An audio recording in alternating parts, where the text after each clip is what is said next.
And now joining me here on our NCAA.com March Madness Skype session, Louisville's Deng Adel. And Deng, you guys, after you played Grand Canyon, you've got the big game, of course, at Kentucky. You guys are off to really a solid start under David Padgett.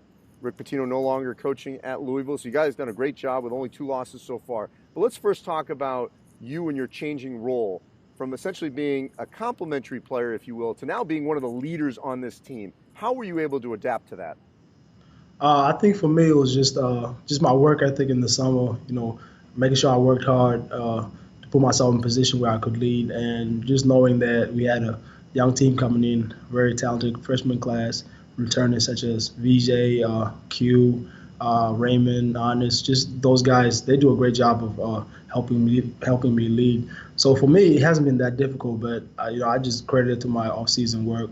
And just the coaching staff, they do an unbelievable job of just teaching us as a whole. So Deng, if you can for a moment, can you share with me your story of coming from the Sudan to Australia to the United States and how that all transpired at really such a young age? Well, I was born in South Sudan, moved to Australia probably around 2 or 3 years old.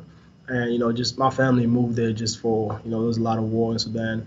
And they just wanted a better life for me and my siblings. And once we got to Australia in 2004, it was just everything was brand new. Barely spoke any English. In a new culture, new environment, and just kind of from there, you just had to go in. Went to school, just making friends. Just as a kid, all you want to do is make friends, meet new people, and that's just kind of like how life started for me. But I was always a family kid. I hanged out with my sisters all the time.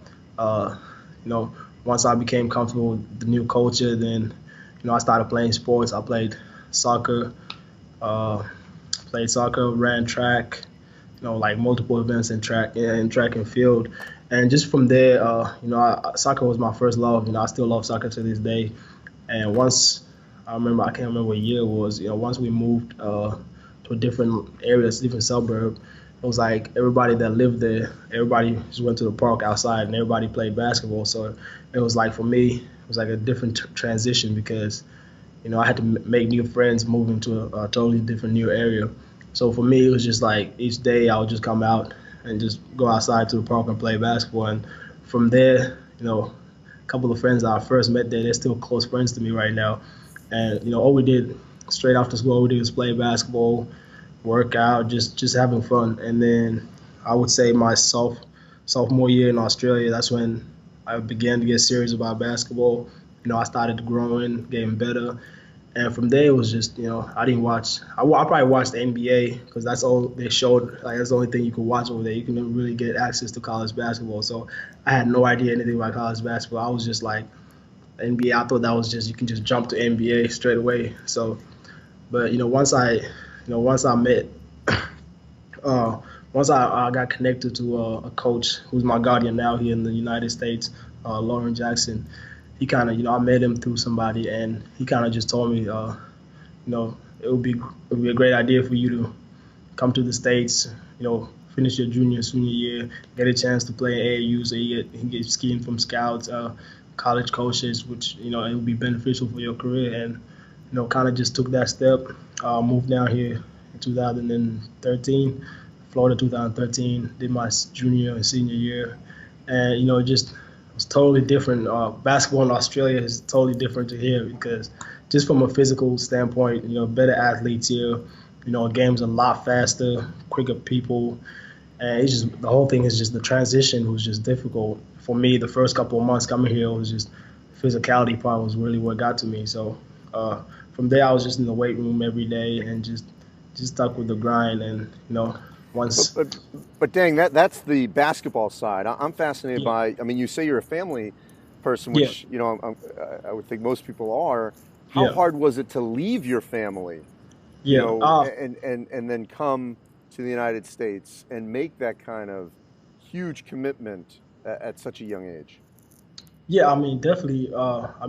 Leaving from Australia to here, it was extremely difficult because I was probably 15 when I came to the States.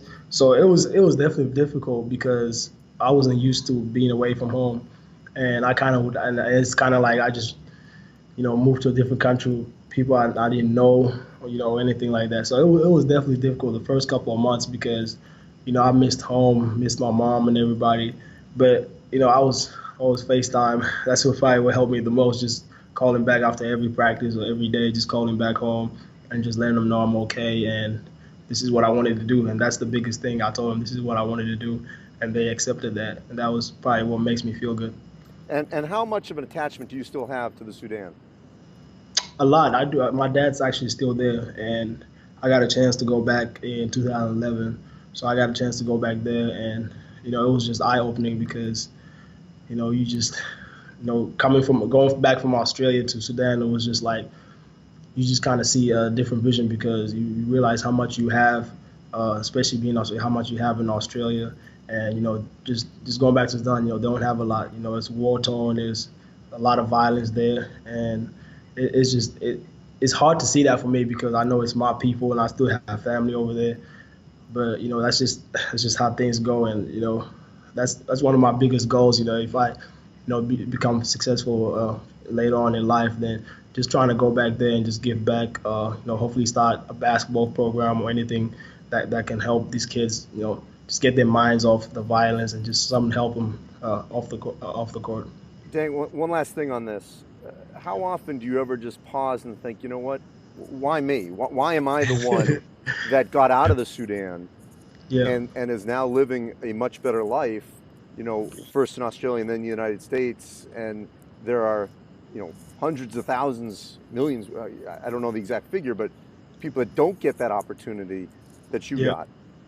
Every day. I mean, when I wake up, sometimes I'm just like, wow. Like, I woke up today. I'm at the University of Louisville. I'm in America, and it's just even when I go through bad times, I just look at it like nobody else. Nobody. There's a lot of guys that don't have this opportunity. There's a lot of people that don't have this opportunity. So that's why I just don't take anything for granted. Just being here, and it's just like you said. It's definitely unbelievable just to think, I'm in the position I am right now.